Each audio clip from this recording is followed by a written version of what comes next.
আজকের পর্ব শুরু করার আগে আমরা শ্রদ্ধাভরে স্মরণ করছি বসন্তপুর বড় মোল্লা পরিবারের জমিদার মরহুম তমেজ মোল্লাকে, যার শেখর ঐতিহ্য আর আদর্শ আজও বেঁচে আছে তার উত্তরসূরিদের মধ্যে। হ্যালো এভরিওয়ান, আসসালামু আলাইকুম। কেমন আছেন সবাই? আশা করি সবাই ভালো আছেন।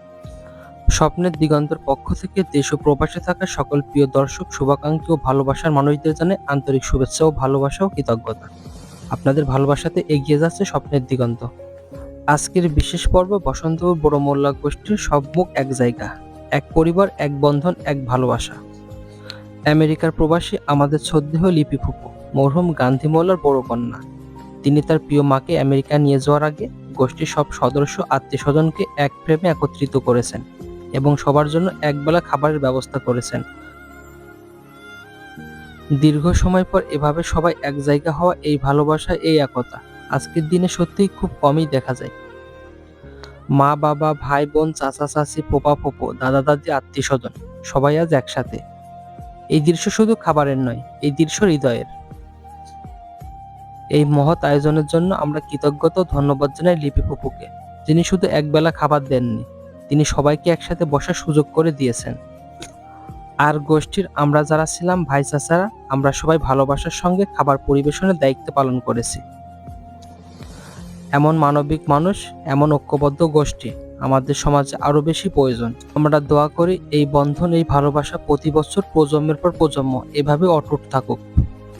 বিশেষভাবে দোয়া করি প্রিয় দাদির জন্য, আল্লাহ যেন তাকে সুস্থতা ও দীর্ঘায়ু দান করেন, নিরাপদে আমেরিকায় পৌঁছান এবং পরিবার নিয়ে সুখে থাকেন, আমিন। চলুন এবার আপনাদের দেখাই বসন্তপুরের ইতিহাসে এক জীবন্ত নিদর্শন, জমিদার তমেজ মোল্লা। প্রায় 200 বছরের পুরানো বাড়ি। ঝড় ঝাপটা সময়ের আঘাতে বাড়ির অনেক অংশ নষ্ট হয়ে গেলেও এই ঐতিহ্যকে টিকে রাখার জন্য তার নাতি ছেলে জয়েন মোল্লা এই বাড়িটি মেরামত ও সংরক্ষণ করে রেখেছেন, যাতে দাদার স্মৃতি চিরদিন বেঁচে থাকে।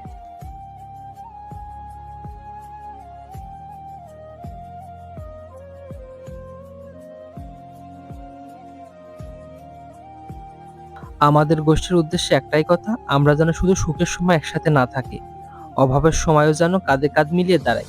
গোষ্ঠীর ভেতরে যারা অভাবগ্রস্ত, যারা নীরবে কষ্ট সহ্য করে, তাদের খোঁজ নেওয়া আমাদের দায়িত্ব।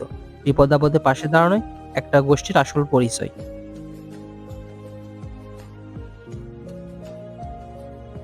আজ যার সামর্থ্য আছে, আগামীকাল তারও প্রয়োজন হতে পারে। তাই আসুন হিংসা নয়, সহমর্মিতা, দূরত্ব নয়, ভ্রাতৃত্ব গড়ে তুলি। আমরা যদি একে অপরের পাশে থাকি, তাহলে এই গোষ্ঠী শুধু নামেই নয়, কাজেও হবে শক্ত, মানবিক আর সবার জন্য গর্বের।